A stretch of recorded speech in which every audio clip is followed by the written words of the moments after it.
구원에 이르는 지혜 제3장 첫 번째 불순종과 원죄 마지막 12번째 시간입니다. 원죄와 자기 부인이라는 소제목 하에 9개의 질문으로 되어 있습니다. 1번 옳고 그름, 즉 선악을 판단하는 권한은 오직 누구에게 있나요? 2번 하나님은 우리가 이 세상을 살아가는데 필요한 선악의 기준을 우리에게 제공하여 주셨습니다. 그것은 무엇인가요? 3번 크리스천은 성경 말씀을 기준으로 선악을 분별하며 살기로 결단한 자들입니다. 당신은 성경 말씀과 당신의 생각이 충돌할 경우 말씀에 절대 복종하고 있나요? 4번 내 생각을 죽이고 성경 말씀에 복종하는 것. 이것이 자기 부인입니다. 에덴 동산에 유일한 계명이 있습니다. 무엇인가요? 5번 하나님은 우리에게 정말 많은 자유를 부여해 주셨습니다. 모든 것을 다 해도 됩니다. 단 하나, 이것만 하지 않으면 됩니다. 무엇인가요? 6번. 하나님은 인간을 지성과 감성과 의지를 가진 존재로 만드셨습니다. 이것은 축복인가요? 문제거리인가요? 7번. 문제는 감정과 욕구가 왜곡되었다는 것입니다. 인간의 감정과 욕구가 왜곡된 이유는 무엇인가요? 8번. 왜곡된 감정과 욕구가 정상화되려면 어떻게 해야 하나요? 9번. 석가모니가 제시한 무아와 예수님이 제시한 자기 부인은 매우 다릅니다. 결정적인 차이점이 무엇인가요? 자, 이렇게 해서 모두 9개의 질문입니다. 구원에 이르는 지의 제3장 첫 번째 불순종과 원죄라는 제목이 붙어 있습니다. 자, 오늘은 마지막 시간으로 원죄와 자기 부인에 대해서 살펴보고자 합니다. 지난 시간에 이제 원죄 제3장, 원죄와 관련된 제3장의 내용들을 총 정리를 해 보았고요. 자, 오늘은 이제 마지막 마무리로 자기 부인에 대해서 좀 구체적으로 살펴보고자 합니다. 1번부터 답을 찾아보도록 하겠습니다. 자, 1번 옳고 그름, 즉 선악을 판단하는 권한은 오직 누구에게 있나요? 쉬운 질문이죠. 자, 선악을 판단하는 권한은 오직 누구에게 있는가? 정답은 하나님. 오직 하나님만이 궁극의 옳고 그름을 판단하시는 권한을 가지고 있으시다라는 것이죠. 하나님은 영원, 불변, 전지, 전능, 창조, 통치, 그리고 사랑, 정의, 공의, 성실이라고 하는 10가지 속성을 가지고 계시는 그런 분이시죠. 이런 하나님만이 궁극의 옳고 그름을 판단하실 수 있다라는 것이죠. 그런데 우리는 선악과를 먹고 우리가 스스로 옳고 그름을 판단하려고 하는 그런 원죄를 가지게 되었고 유한하고 부족한 존재인 우리 인간은 결국 옳고 그름에 대해서 잘못된 결론을 가질 수밖에 없다. 자, 그것을 아는 존재가 바로 우리 크리스찬이고, 우리 크리스찬은 선악을 판단하는 권한은 오직 하나님만 가지고 계신다라는 것을 입술로 고백하고 마음으로부터 믿는 그런 존재인 것이지요. 자, 1번 문제. 옳고 그름, 즉 선악을 판단하는 권한은 오직 누구에게 있나요? 정답은 하나님. 이렇게 하면 틀림없겠지요. 2번입니다. 하나님은 우리가 이 세상을 살아가는 데 필요한 선악의 기준을 우리에게 제공하여 주셨습니다. 그것이 무엇인가요? 정답은 무엇인가요? 정답은 66권 성경이다. 이렇게 답을 하면 되겠죠. 기록된 하나님의 말씀, 66권 성경에 기록된 하나님의 말씀, 이런 맥락으로 답을 하시면 정답이겠습니다. 자, 성경 66권에 기록된 그 하나님의 말씀, 이것만 이제 우리가 정확하게 이해하고 알면 된다라는 것이고, 성경 66권 이외에 다른 것들은 사실 그냥 볼 필요도 없는 것이죠. 참고로 이런 것들이 있구나. 그리고 그 참고로 다른 것들을 보면서 기록된 성경 66권의 말씀과 어떻게 차이가 나는지 그것을 통해서 기록된 하나님의 말씀이 참 하나님의 말씀이다 라는 것을 확인하는 이런 작업은 할 수 있습니다. 자, 2번 문제. 하나님은 우리가 이 세상을 살아가는 데 필요한 선악의 기준을 우리에게 제공하여 주셨습니다. 그것이 무엇인가요? 성경 66권 기록된 하나님의 말씀이다. 이렇게 답을 하면 틀림없겠습니다. 우리 캐톨릭에서는 이 66권에 7권을 더 추가해서 73권으로 이렇게 이제 보고 있는데 그 정도까지는 이렇게 보더라도 크게 문제는 없지 않을까 이런 생각을 해 봅니다. 저도 아직 이제 그 나머지 7권은 정확하게 그렇게 살펴보지는 않았는데요. 어찌됐든 우리 개혁교회에서는 성경 66권, 이 66권에 기록된 하나님의 말씀 이것을 가지고 선악을 분별하는 기준으로 삼으면 된다. 이렇게 답을 하면 맞을 것 같습니다. 3번입니다. 크리스천은 성경 말씀을 기준으로 선악을 분별하며 살기로 결단한 자들입니다. 당신은 성경 말씀과 당신의 생각이 충돌할 경우 말씀에 절대 복종하고 있나요? 우리 성도님들 어떻게 답하시겠습니까? 우리가 성경을 읽다 보면은 이것은 좀 내 생각하고 맞지 않는데 이건 좀 이상한 것 같은데 하는 그런 느낌이 들 때가 있죠. 자, 그러한 경우에 성경 말씀에 절대 복종하고 있는가 하는 그런 질문입니다. 어떠신가요? 네, 그러신 분도 있고 그렇지 않으신 분도 있을 것이라 생각이 듭니다. 우리가 거듭난 그 크리스찬은 영적으로 어린아이와 또 영적으로 장성한 자 이렇게 두 부류로 나눌 수 있다라는 것을 우리가 1장에서 살펴보았는데요. 즉 어린아이와 장성한 자 이렇게 두 부류가 있다라는 것입니다. 성경은 그 내용을 계속 이야기하고 있죠. 영적으로 어린아이 상태에 있는 크리스찬은 성경 말씀과 자기 생각이 충돌을 할 때 성경 말씀보다 자기 생각에 좀 더 방점을 찍는 그런 경향이 있고 장성한 자, 영적으로 장성한 자들은 성경 말씀과 자기 생각이 충돌할 경우 자기 생각을 완전히 죽여버리고 오직 성경 말씀에 복종하는 그런 경향이 있는 것 같습니다. 자, 3번 질문. 크리스찬은 성경 말씀을 기준으로 선악을 분별하며 살기로 결단한 자들입니다.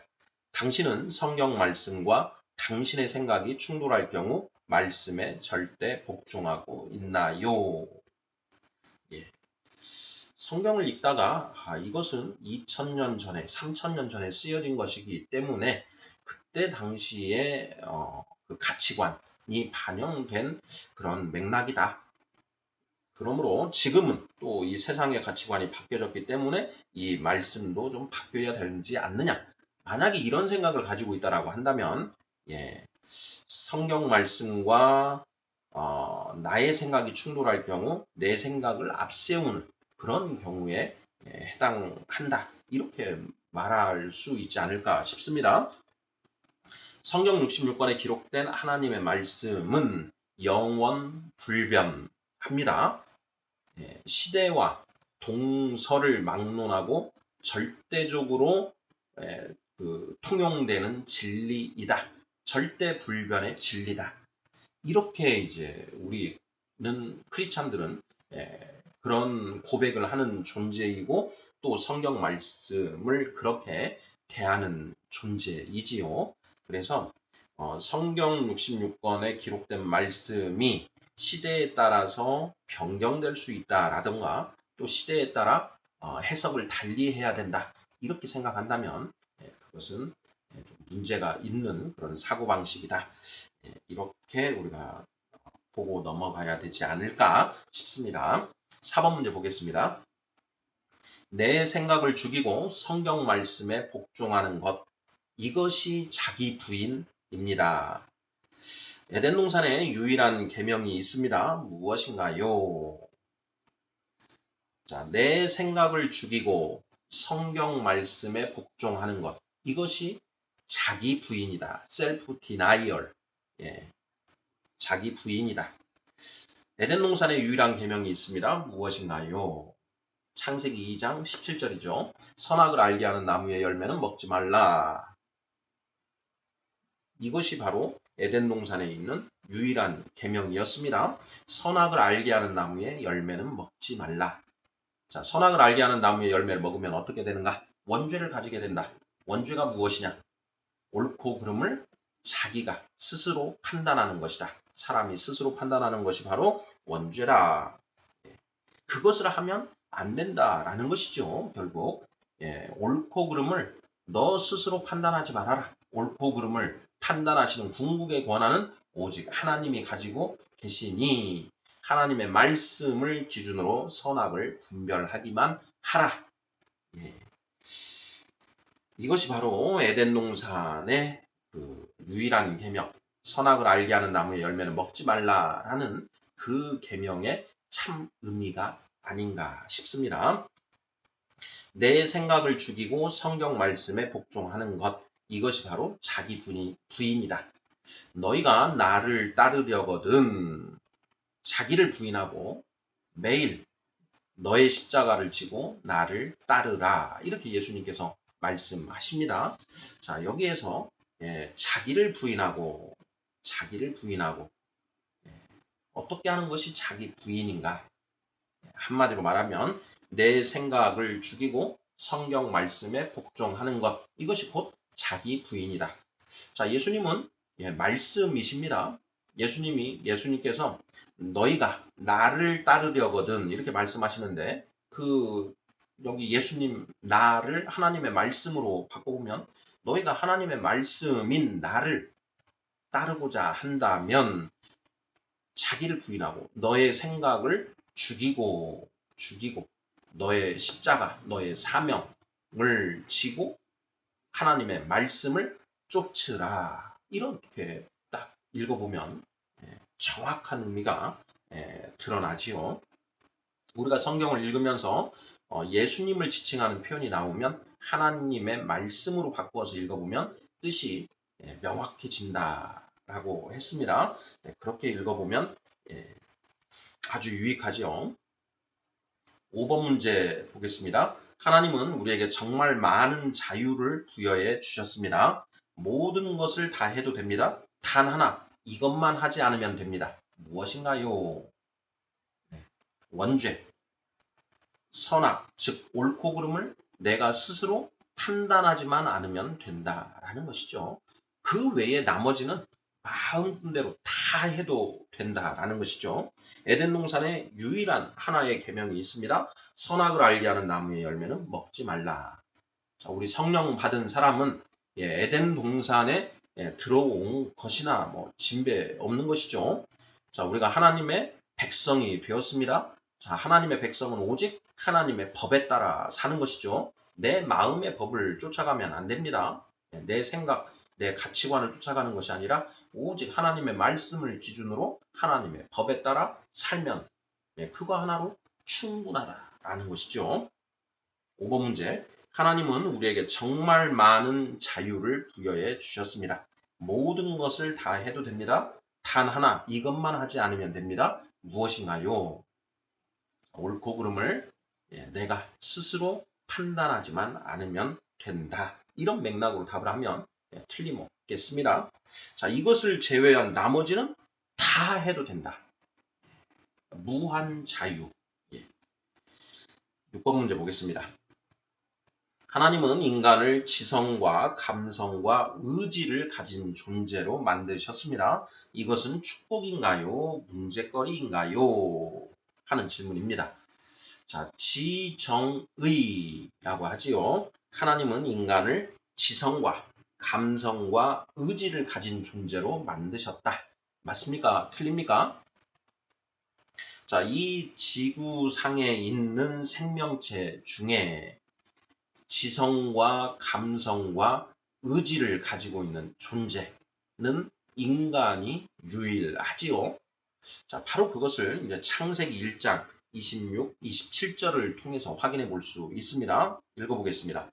하나님이 이르시되 우리의 형상을 따라 우리의 모양대로 우리가 사람을 만들고 그들로 바다의 물고기와 하늘의 새와 가축과 온 땅과 땅에 기는 모든 것을 다스리게 하자 하시고 하나님이 자기 형상 곧 하나님의 형상대로 사람을 창조하시되 남자와 여자를 창조하시고 이렇게 되어 있습니다. 자, 여기에 자, 하나님의 형상대로 사람을 창조하셨다라고 하는데 자, 하나님은 영이시지요. 그러니까 어떤 그 특별한 그 형태를 가지고 형태가 없으십니다. 자, 그런데 그러한 영이신 하나님께서 자, 하나님의 형상대로 인간을 창조하셨다라고 이렇게 말씀을 하시죠. 자, 그러면 도대체 이게 무슨 뜻인가 하는 것을 우리가 이제 의문을 가질 수밖에 없는데 이제 저의 묵상 결과는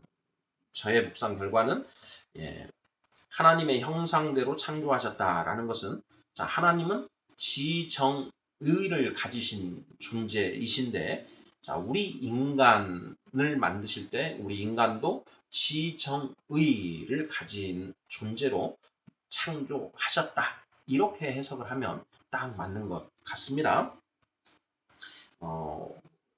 웨스터민스터 교리라든가 이런 이제 각종 교리들도 읽어보면 지정의를 강조하고 있고 그러한 그 맥락의 기술들은 전부 다 그 옳은 그런 기술로 보아도 무방하지 않을까 이런 생각이 듭니다. 자, 하나님은 인간을 지성과 감성과 의지를 가진 존재로 만드셨습니다. 이것은 축복인가요? 문제거리인가요? 자, 축복인가요? 문제거리인가요? 축복이지요. 방금 읽은 창세기 1장 26, 27절 이 부분만 읽더라도 이것이 축복인 걸 알 수가 있습니다. 왜냐하면 이 부분입니다. 우리가 사람을 만들고 그들로 바다의 물고기와 하늘의 새와 가축과 온 땅과 땅에 기는 모든 것을 다스리게 하자 하시고 이 부분을 보더라도 이것이 축복이라는 걸 알 수가 있습니다. 자, 그 다음 28절을 보면 더 명확해지죠. 하나님이 그들에게 복을 주시며 하나님이 그들에게 이르시되 생육하고 번성하여 땅에 충만하라 땅을 정복하라 바다의 물고기와 하늘의 새와 땅에 움직이는 모든 생물을 다스리라 하시니라 이렇게 되어 있습니다. 바로 이것이 축복이죠. 하나님이 인간을 만드실 때 하나님의 대리 통치자로 만드셨다라는 것이죠. 땅을 정복하라 그 안에 있는 모든 생물을 다스리라 이렇게 되어 있습니다. 우리가 이제 이 대목에서 하나 새기고 하자면 바다의 물고기와 하늘의 새와 땅에 움직이는 모든 생물을 다스리라 이렇게 되어 있죠. 다른 인간 존재를 다스리라 이렇게 말씀하시지 않습니다. 하나님이 창조하신 이 세상 땅을 정복하고 그 안에 있는 동식물들을 다스리라. 이렇게 말씀하고 계신다라는 것. 이 부분도 우리가 좀 새겨서 살펴보면 좋을 것 같습니다. 자, 6번 질문. 하나님은 인간을 지성과 감성과 의지를 가진 존재로 만드셨습니다. 이것은 축복인가요? 문제거리인가요? 당연히 축복이다. 이렇게 답을 하면 틀림없겠지요. 7번입니다. 문제는 감정과 욕구가 왜곡되었다는 것입니다. 인간의 감정과 욕구가 왜곡된 이유가 무엇인가요? 자, 지정의. 사실 지정의 모두 문제가 있는 상태죠. 우리가 하나님의 형상에 따라 만들어졌는데 아직 그 하나님의 거룩하심은 닮아가고 있지 못하다.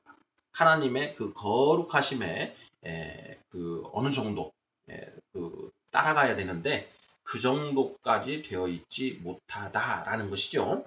자, 그 지성, 감성, 의지가 사실 다 모두 왜곡되어 있는데 특히나 감정과 욕구 이 측면이 굉장히 왜곡되어 있다라는 것이죠. 자, 왜 그런가 하는 그런 질문입니다. 정답은 저는 이렇게 써봤습니다. 선악과를 먹고 스스로 옳고 그름을 판단하는 원죄로 인하여 감정과 욕구가 왜곡되었다. 하나님이 인간을 그 하나님의 형상대로 창조하셨는데 그 형상대로 창조하셨다라는 것은 지성과 감성과 의지를 가진 그런 존재로 만드셨다라는 그런 의미인데 그 지성과 감성과 의지가 완전한 상태인가 그냥 그 틀만 갖추어진 상태인가 이것을 한번 생각해 볼 필요가 있습니다. 자, 하나님이 인간을 최초로 창조하셨을 때 지성과 감성과 의지의 틀을 그런 틀을 이제 가진 존재로 만드셨는데 그 인간의 지성과 감성과 의지가 완전한 상태일까 아니면 초보적인 수준일까? 저는 초보적인 수준으로 처음에 만드셨다 이렇게 보여집니다. 그리고 그 상태에서 점점 하나님을 닮아서 하나님이 가지고 계시는 그런 지식과 지혜를 배워서 지정의가 점점 차게 되는 그런 게 이제 하나님께서 계획을 가지시고 인간을 창조하신 게 아닌가 싶은데요. 자, 그런 와중에 선악을 알게 하는 나무의 열매를 먹은 것이죠. 그것을 먹음으로써 이제 하나님의 그 말씀을 들으려고 하지 않고 인간이 자기 마음대로 자기 소견대로 살게 되어 버렸다. 자, 그로 인해서 부족한 그 감정과 욕구가 왜곡되기까지 이르는 것 아닌가 이렇게 저는 성경이 읽혀집니다. 자, 7번 문제. 문제는 감정과 욕구가 왜곡되었다는 것입니다. 인간의 감정과 욕구가 왜곡된 이유가 무엇인가요? 저는 선악과를 먹고 스스로 옳고 그름을 판단하는 원죄로 인하여 감정과 욕구가 왜곡되었다. 이런 맥락으로 답을 하면 맞지 않을까 싶습니다. 우리 성도님들 생각은 어떠신지요? 자, 지정의가 있는데요. 이 지정의는 세 개의 발이 달린 산발이와 같다. 저는 이렇게 비유를 해봅니다. 우리가 과학 시간에 그 산발이 알코올 램프를 쓰기 위해서 그 산발이가 있지 않습니까? 그 산발이에 세 다리가 있는데 그것이 바로 지정의다. 그런데 이 지정의가 같이 높아지면 더 이제 높이가 높아지는 것인데 그 지정의가 서로 그 선순환하는 그런 관계에 있지 않은가 이런 생각이 듭니다. 그리고 순서가 지정의 이런 순서로 되어 있는데 그 순서도 가장 먼저 이 지성이라고 하는 것이 중요하고 그 지성의 뒤를 감성이 쫓아가고 그 감성의 뒤를 의지가 쫓아가는 그리고 또 그 의지가 쫓아가면서 다시 지성에 영향을 미치면서 선순환하면서 시너지를 일으키는 이런 관계로 이해할 수 있지 않을까 이렇게 생각을 해보는데요. 가장 중요한 게 지성이다. 지성. 그 지적인 측면에 하나님의 말씀을 아는 지식으로 채워지면 지성이 성장을 하고 그에 따라서 감성도 성장하고 의지도 성장을 한다. 더 말씀을 더 공부하면 더 지성이 성장하고 그에 따라서 감성과 의지도 더 성장하게 되는 이런 선순환의 과정을 거쳐서 이제 그 하나님이 원하시는 수준, 장성한 자의 지정의를 가지게 되는 것 아닌가 이런 생각이 듭니다. 우리가 이제 사도 바울 선생의 서신서들을 읽어보면 우리 안에 그리스도의 형상을 이루려 함이니라 이런 이제 그런 말씀이 있지요. 우리 성도들 안에 그리스도의 형상이 이루어지기를 내가 강구하노라. 자, 그리스도는 하나님의 형상이라 이렇게도 표현이 되어 있습니다. 그리스도, 예수, 하나님의 말씀인 거죠. 자, 그리스도는 하나님의 말씀은 하나님의 형상이다. 하나님의 지정의를 표현하는 것이다. 당연한 거 아니겠습니까? 성경 66권에 기록된 하나님의 말씀에 하나님의 그 지식과 그리고 하나님의 그 감성, 성품 그리고 하나님의 의지가 모두 다 반영되어 있다라는 것이죠. 제가 어떤 일기를 평생 썼다. 그러면 그 일기를 읽어보면 거기에 저의 지정의가 다 드러나지 않습니까? 이 사람은 어떤 지식을 가진 사람이고 또 어떤 성품을 가진 사람, 어떤 감정 상태를 가진 사람인지 그리고 무엇을 욕구하고 나아가고자 했는지 어떤 의지를 가지고 사는 사람인지 라는 걸 다 알 수 있지 않습니까? 자, 그것처럼 성경 66권을 통해서 우리는 하나님의 지정의가 어떤 건지를 알 수 있다라는 것이죠. 자, 그런 의미에서 그리스도는 하나님의 형상이시다 라고 사도 바울 전생은 쓰고 있다라는 것이죠. 하나님의 말씀 속에 하나님의 지정의가 모두 다 드러나 있다. 자, 그리고 우리 크리스찬은 그러한 하나님의 지정의를 닮아가는 그런 존재이지요.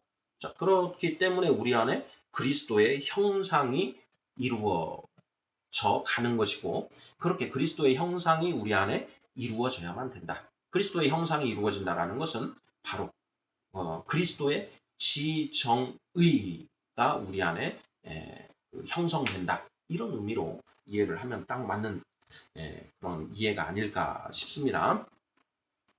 자, 7번 문제는 감정과 욕구가 왜곡되었다는 것입니다. 인간의 감정과 욕구가 왜곡된 이유가 무엇인가요? 선악과를 먹고 스스로 옳고 그름을 판단하다 보니 잘못된 지성이 형성이 되지요. 거짓된 지식과 거짓된 지혜를 가지게 된다. 자, 그러한 거짓된 지식과 지혜로 인해서 그 감성이 왜곡된다. 또한 그로 인해서 의지까지 왜곡되는 것이죠. 그래서 우리는 선을 행할 수 있는 의지를 가지지 못했다. 자유의지를 가지지 못하고 노예의지를 가진 존재가 되어버렸다. 이렇게 이제 성경은 이야기하고 있는 것이고 칼뱅 선생도 그렇게 이야기하는 거 아니겠습니까?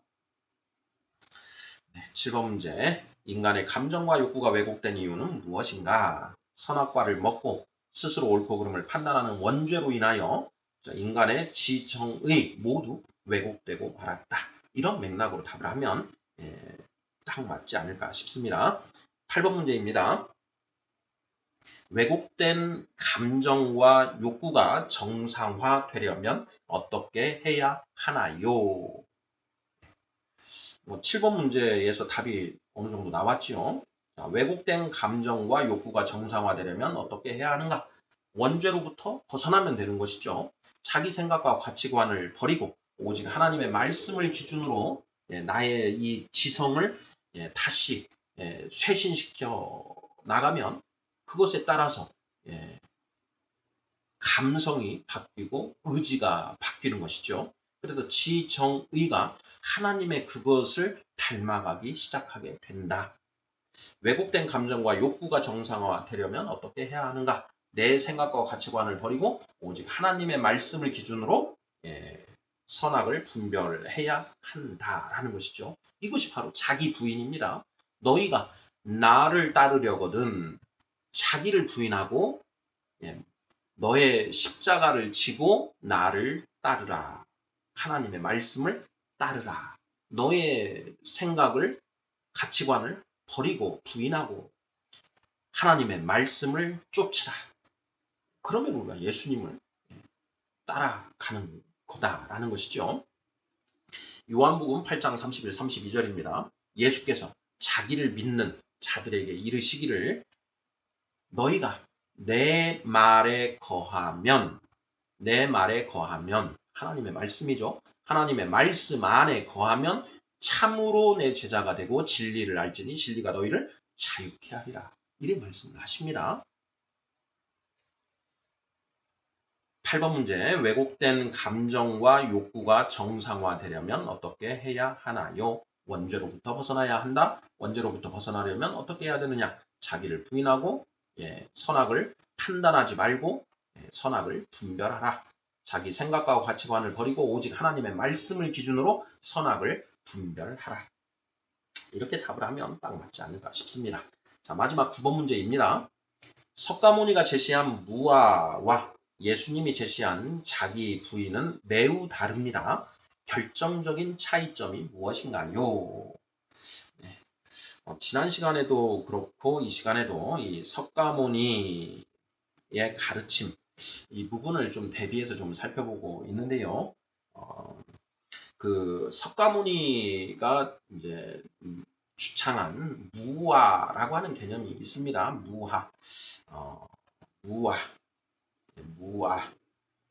자기를 해체시키는 것입니다. 나라고 하는 그 관념을 소멸시켜 버리는 것이 바로 이 무아이고 그 무아는 이제 나라고 하는 아상이 사라진 그 상태를 가리키고 그렇게 나라고 하는 관념을 소멸시켜 가는 과정을 멸아의 과정이라고 합니다.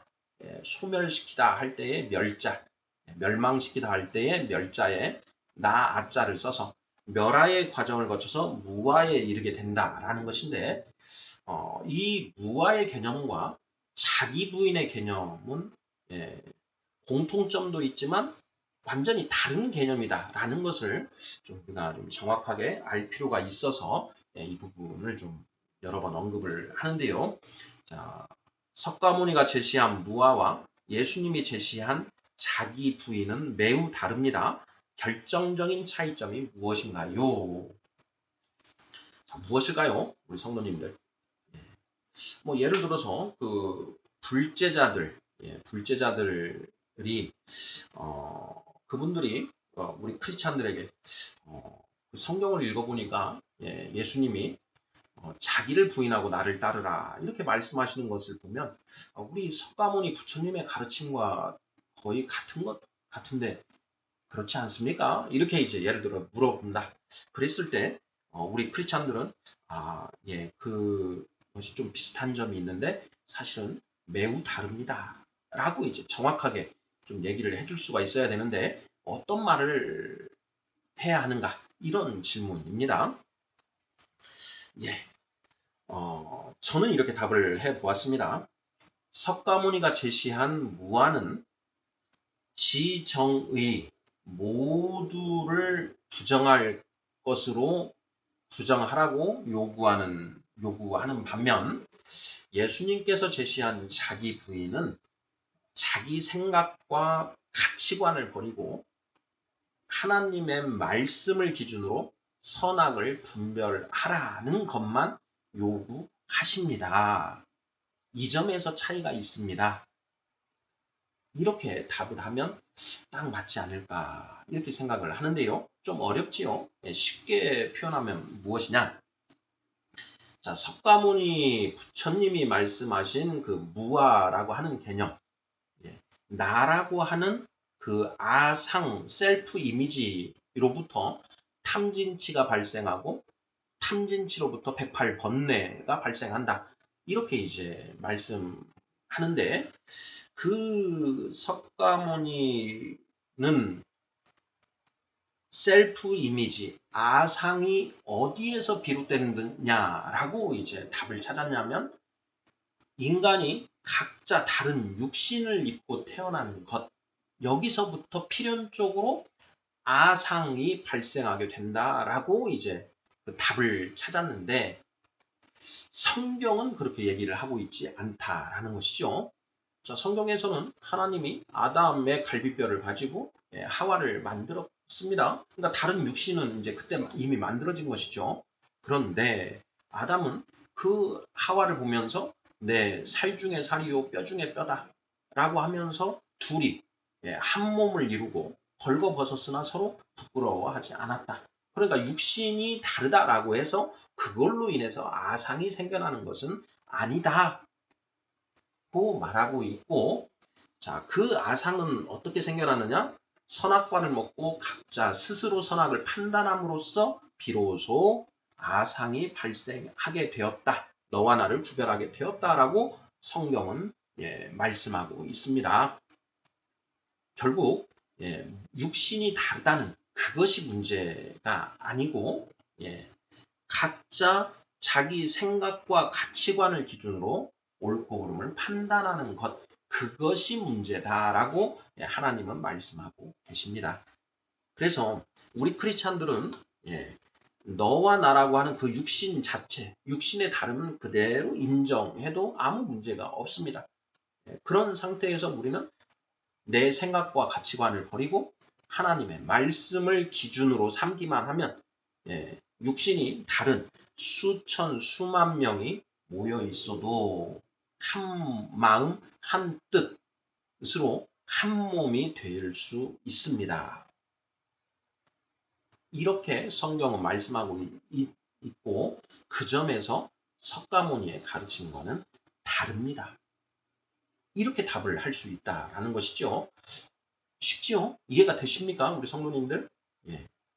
그러니까 너와 나, 육신의 다름은 아무런 문제가 되지 않는데 석가모니는 그 육신의 다름에서 답을 찾았고 육신이 다르다라는 것을 부인해야만 되는데 자, 그것을 부인하는데 어떻게 했느냐? 우리 인간의 육신 자체가 허상이다 라고 하는 식으로 답을 찾아 들어갔다. 이 점에서 확연히 다르다라는 것. 그래서 그 석가모니의 가르침보다 우리 성경의 가르침, 하나님의 가르침이 훨씬 더 우리 인간에게 자유를 부여해 주신 측면이 크다라는 것이죠. 자, 5번 문제에서 본 것처럼 하나님은 우리에게 정말 많은 자유를 부여해 주셨습니다. 모든 것을 다 해도 됩니다. 단 하나, 이것만 하지 않으면 됩니다. 무엇인가요? 선악, 즉 옳고 그름을 스스로 판단하는 것. 이것만 하지 않으면 된다. 내 생각과 가치관을 버리고 오직 하나님의 말씀을 기준으로 선악을 분별하기만 하면 된다. 그걸 통해서 절대 자유의 경지에 도달할 수 있는 것인데 석가모니는 그걸 넘어서서 나라고 하는 육신까지 부인을 해야 되는 그런 것까지 이렇게 요구를 하고 있다는 점에서 차이가 있습니다. 이렇게 답을 하면 된다는 것이죠. 자, 구원에 이르는 시의 3장 마지막 12번째 시간으로 원죄와 자기 부인에 대해서 살펴보았습니다. 자, 하나님은 우리가 이 세상을 살아가는데 필요한 선악의 기준을 우리에게 제공해 주셨습니다. 그것이 바로 성경 66권에 기록된 하나님의 말씀이다. 자, 우리 크리스찬들은 오직 하나님의 말씀에 복종하면서 내 생각을 죽이고 오직 성경 말씀에 복종하면서 살아가기로 결단한 존재이다. 그것을 예수님은 자기 부인이라고 말씀을 하셨다. 그것만 하면 그거 외에 우리 크리스찬은 나머지 모든 어떤 자유든지 모두 우리는 그런 존재다라는 것. 이렇게 이야기할 수 있지 않을까 싶습니다. 아멘.